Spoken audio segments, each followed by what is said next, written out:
Zero incident itinala ng PNP Manawag sa buong selebrasyon ng 100th Canonical Coronation ng Our Lady of the Holy Rosary of Manawag.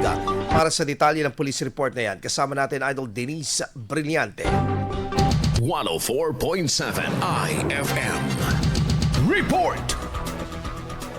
Iniulat ng PNP Manawag ang zero incident matapos ang ginanap ng 100th Canonical Coronation ng Our Lady of the Most Holy Rosary of Manawag noong Abril 22.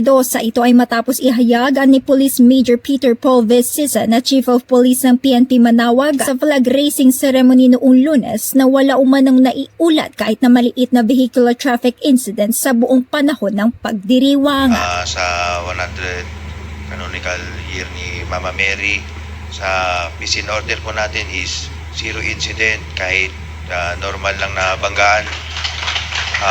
Wala po tayong naitala. So we are truly blessed na talagang lahat ng dumalo sa ating kapistahan at sa ating 100 year ni Mama Mary is talagang prinotektahan ng taas. Ipinaliwanag naman ni Mayor Jeremy Agerico Rosario na ipinatupad ang limitadong kapasidad ng mga dumalo sa koronasyon sa loob ng simbahan dahil sa matinding init ng panahon. Forecasted na mainit nung araw na yan. That's why a week before the church has decided to do the ceremony inside the church.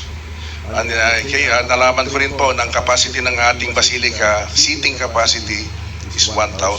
Aniya may ilang pagbabagong isinagawa sa orihinal na plano upang masunod ang security protocols sa kaugnay ng pagdalo ng Pangulo ng Pilipinas sa kabilang ang pansamantalang lockdown sa lugar. Matatandaan sa 50th Golden Canonical Coronation noong 1975, pinangunahan ni Doña Josefa Edralin Marcos, lola ng kasalukuyang Pangulo, ang nasabing seremonya na ibinahagi ng alkalde na maaaring nagdulot sa Pangulo na dumalo sa naturang pagdiriwang. Kasama mo mula rito sa IFM News, dagupahan nito si Idol Denise Brillante Tatak. IFM IFM News. IFM News.